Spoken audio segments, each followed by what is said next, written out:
Pagkaraan ng ilang panahon, nang maglima na si Alan, tinanong niya ang kanyang ama tungkol sa seremonya ng kakayahan.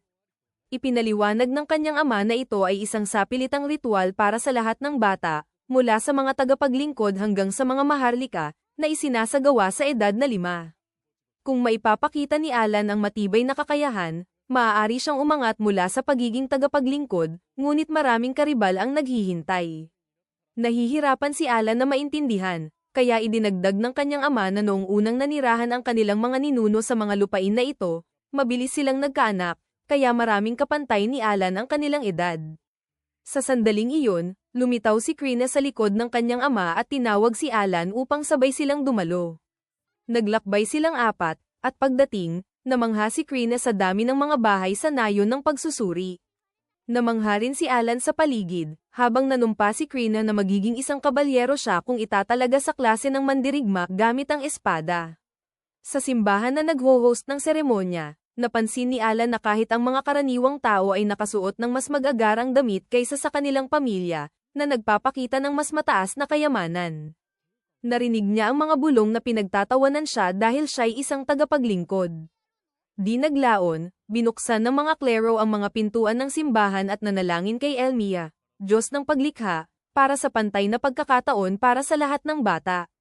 Ang lupang ito ay nakapagdala ng mga bayani mula sa kahirapan, si Clases ang santo ay dating karaniwan lamang, at si Deverg ang Panginoon ng Espada ay nagsimula bilang tagapaglingkod. Na-inspire si Alan at naalala na bago ang kanyang muling pagkabuhay, natutunan niya na ang mga klase tulad ng bayani at Panginoon ng Espada ay madalas na nagmumula sa pinakamababang ranggo. Di nagtagal, tinawag na ang mga bata upang pumasok at simulan ang matagal nang inaabangang pagsusuri.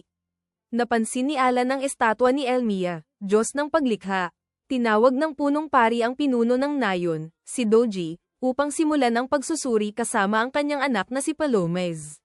Bawat bata ay kailangang hawakan ng kristal na orb, na nag-iimbak ng kanilang mga katangian at talento sa metal na plato sa likod ng pari. Pawis na pawis si Doji nang lumapit si Palomez. Ipinakita ng plato ang talento ni Palomez, mga ngalakal, na nagdulot ng pagmamalaki at emosyon kay Doji. Hindi pa lubos na naiintindihan ni Alan ang kahalagahan nito, iniisip niya na anumang talento ay dapat ipagdiwang.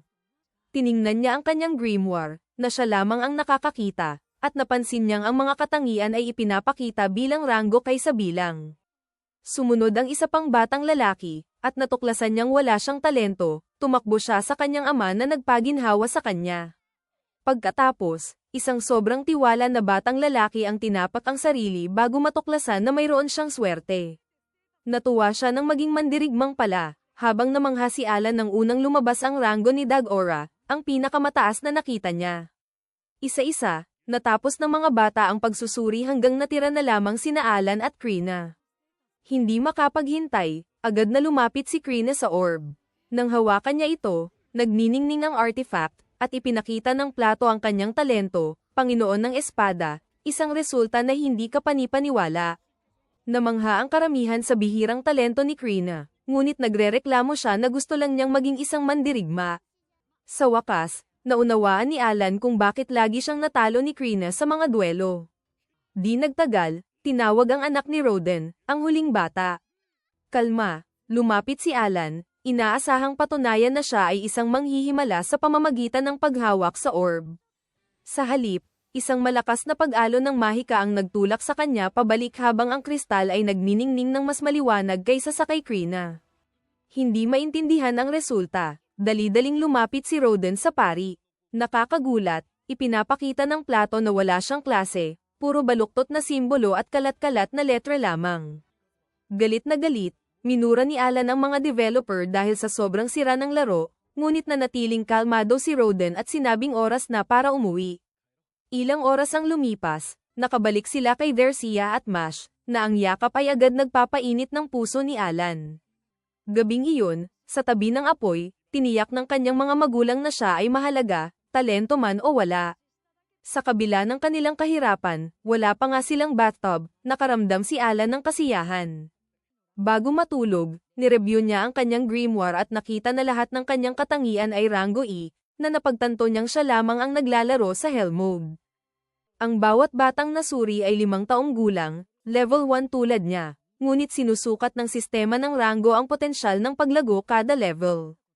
Ang lahat ng E-ranks ni Alan ay dahil halos 100 beses na mas mabagal ang kanyang paglago sa Hell Mode, kaya ang kanyang mga halaga ay bumababa sa bahagi lamang ng tunay na lakas. Sa kanyang nakaraang buhay, ginugol ni Kenichi Yamada ang maraming taon sa paglalaro ng mga madaling laro, ngunit muling ipinanganak sa mundong siya lamang ang nakaharap sa Hell Mode, isang realidad na pwedeng bumitaw sa sinuman. Gayunpaman, tumanggi si Alan na sumuko.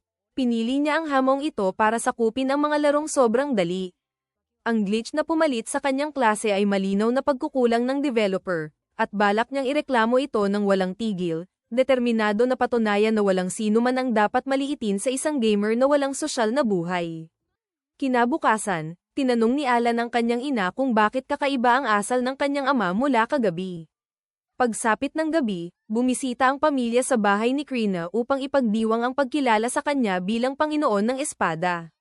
Sa sobrang tuwa, ipinaliwanag niya na ang isang Panginoon ng Espada ay higit pa sa isang mandirigma, nagpanggap na hindi nakakaalam si Alan, itinatago na alam na niya.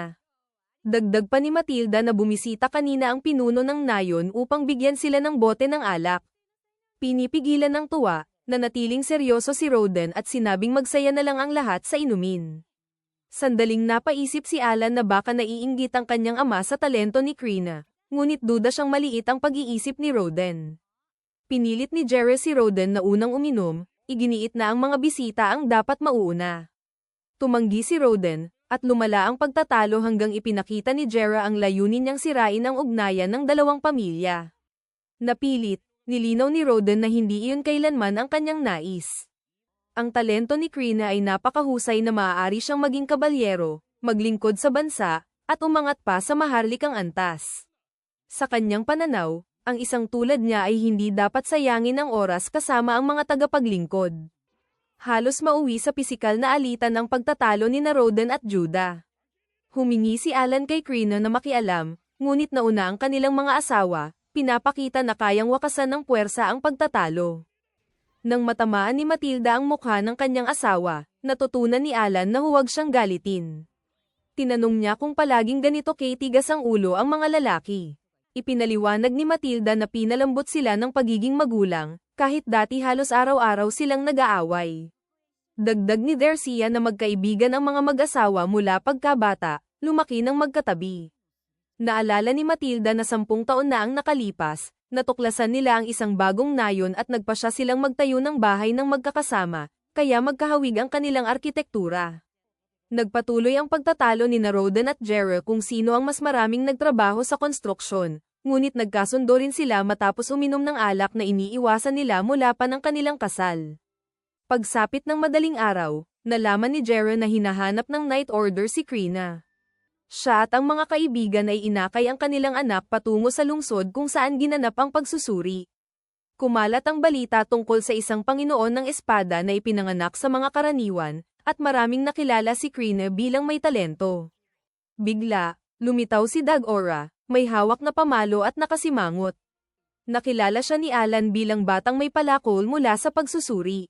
Napangisi si Dagora at nagtanong kung bakit naroon si Alan, na sinasabing hindi lugar para sa mga walang talento na talunan ang lungsod.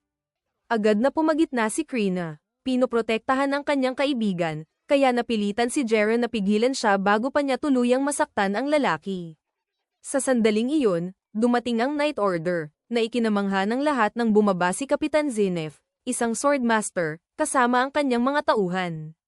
Tinawag ng pinuno ng nayon sina Jera at Krina, at napansin ni Alan ang halos hindi mapigil ang excitement niya. 3 taon lamang ang nakalipas mula nang magduel sila sa laro, ngayon, haharap siya sa isang pagkakataong isang beses lang sa buhay. Tinanggihan ni Jera ang alok ni Zenef na sumali si Krina sa Night Order, sinasabing masyado pa siyang bata at kulang sa lakas para sa totoong espada. Pumalag si Zenef, sinasabing isa siyang Panginoon ng Espada at binalaan na ang pagtanggi ay ituturing na panlilinlang kay Baron Granville, ang pagpapalsipikan ng pagsusuri ay pinaparusahan ng kamatayan. Nang makita niyang nag-aalangan si Jera, iginiit ni Zenef na kailangang beripikahin ang talento ni Krina. Iminungkahi ng pinuno ng nayon ang isang duel. Nakikiusap si Jera, ngunit iginiit ni Zenith na ang pagtanggi ay kapalit ng bitay para kay Krina at sa kanyang pamilya. Napuno ng kawalan ng pag-asa ang mga nanunood, maliban kay Krina. Nang inalok ng espada, agad siyang lumapit ng may kamanghamanghang kumpiyansa. Inilagay siya sa harap ng vice captain, na ipinakilala ang sarili bilang si Lebrand ng klase ng Lancer. Matapos ipakilala ang sarili bilang Krina, ang kabalyero, sumugod siya sa opisyal ng walang takot. Sa halip na maging tensyonado, nakikipaglaban siya ng masigla, laging may ngiti sa mukha. Nagtagpo ang mga talem, ngunit madaling naparire ni Lebrand ang kanyang unang atake. Namangha si Dag-Ora sa kanyang lakas, habang hinusgahan ni Alan na malapit na sa level 5 ang kanyang husay sa espada mula sa araw-araw na practice. Kahit ganoon, nakatugon ng vice captain, pinipilit si Krina na mahirapang mag-block, na nagdulot ng panik kay Jera. Hindi natitinag, gumanti si Krina ngunit napalabis ang lakas, natanggap ang isang mabagsik na sipa sa tiyan na nagtulak sa kanya sa pader, na nagwasak ng mga ladrilyo. Sumugod si Jera para sa kanyang anak ngunit napigilan ng mga sundalo, pinigilan din sina Alan at Roden. Tila tiyak ang pagkatalo, pati na ang bitay kay Krina at sa kanyang pamilya. Ngunit bumangon ang Panginoon ng Espada, naglalabas ng mahika na nagpang-inig sa kaliwang mata ni Lebrand. Muling sumugod si Krina, pinalakas ang lakas at bilis, kaya napilitan si Lebrand na lumaban sa buong kakayahan. Matapos ang mabagsik na palitan, hinati ni Krina ang kanyang espada sa gitna, halos nataman ang ulo niya. Idineklara ni Zenith na tapos na ang duel at si Krina ang nagwagi. Habang sumisigaw ang karamihan, lumapit ang kapitan kay Jera, pinupuri siya sa pagpapalaki ng tunay na Panginoon ng Espada at humihingi ng paumanhin sa pagdududa sa kanya. Nanatiling seryoso si Jera, nakatutok lamang sa pagprotekta sa kanyang anak.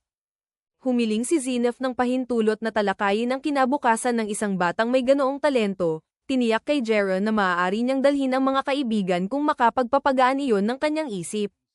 Ilang oras ang lumipas, sa tahanan ng pinuno ng nayon, nanatiling seryoso si Jera, patuloy na nanginginig matapos makita ang banta sa buhay ng kanyang anak. Naiintindihan ni Alan na naruroon ang anak ng pinuno, ngunit hindi niya maintindihan kung bakit naroon din sina Dag-Ora at ang kanyang ama, marahil ay ayaw mapag-iwanan ng isang Panginoon ng Espada. Ipinaliwanag ni Zenith na ipinadala siya ni Baron Granville upang beripikahin ang balita tungkol sa isang Panginoon ng Espada sa mga taga-nayon, isang katotohanang napatunayan sa duel. Sinabi niya kay Doji na, ayon sa kautusan, mula ngayon ay tatawaging kina-village ang nayon. Idinagdag ng kapitan na 3 taon na ang nakalipas, isang Panginoon ng Espada ang umusbong mula sa isang maharlikang pamilya. Nalilito si Alan dahil ayon sa mga patakaran ng laro, ang klase ay dapat lumitaw lamang sa mga tagapaglingkod, karaniwan, o baron. Ipinaliwanag ni Zenith na ang kandidato mula sa maharlika ay minsang naglingkod sa pamilya-hari ngunit nabigo sa mga inaasahan, isang muling pagsusuri ang nagpakita ng isang ordinaryong mandirigma. Pinalaki ng mga maharlika ang talento, kaya't ipinataw ang patakaran na ang lahat ng natatanging bata ay dapat muling suriin. Humingi ng paumanhin si Zenith kay Jera sa pagpapailalim sa kanyang anak sa ganoong mabagsik na pagsubok at pinayuhan siyang alagaan siya ng maingat. Sa edad na 12, magiging karapat-dapat siya sa akademya at maaaring maglingkod sa pamilya-hari balang araw. Tinanong ni Dag-Ora kung sino man ay pwedeng pumasok sa akademya upang maging kabalyero, kaya humingi ng paumanhin ang kanyang ama sa pagkaistorbo. Kalma, ipinaliwanag ni Zenith na isang instruktor ang ipapadala sa nayon, at kailangan ni Dag-Ora na mag-focus sa pag-aaral at pagsasanay upang makakuha ng pahintulot. Iminungkahi ni Krina na sumama si Alan sa kanila, ngunit natawa si Dag-Ora, at idineklara na ang mga walang talento tulad niya ay hindi kaya. Agad na ipinagtanggol ni Krina ang kanyang kaibigan, na ikinatuwa ni Alan, isang isiping 40 taong gulang, ngunit pinoprotektahan ng isang 5 taong gulang. Sa wakas, napansin ni Zenith si Alan at, nang makita ang kanyang ama, bumangon siya upang batiin si Roden, ang mangangaso ng baboy at alamat sa nayon. Nalito si Roden sa papuri, ngunit ipinaliwanag ni Zenith na pabor sa baron ang karne ng baboy mula sa nayon. Naalala ni Alan kung paano inilagay ng kanyang ama at ng mga mangangaso ang kanilang buhay sa panganib para sa huli, na aagawin ng baron, ngunit natutuwa siya na nakatatanggap ngayon ng respeto si Roden. Pagkatapos ng pagpupulong, sinabi ni Roden kay Alan na balang araw, maaaring maging isang bayani si Krina tulad ng sa mga alamat, at kahit ang mga tagapaglingkod ay maaaring makamit ang pagkilala ng Maharlika. Tiniyak niya kay Alan na may pagkakataon pa rin siyang maging dakila, dala ang dugo ng kanyang ama. Pagkatapos, inilabas ni Alan ang 2 prutas na ninakaw niya para sa kanyang ina at kapatid, at tumawa ang lahat ng aminin ni Roden na nakawin pa niya ang mas marami.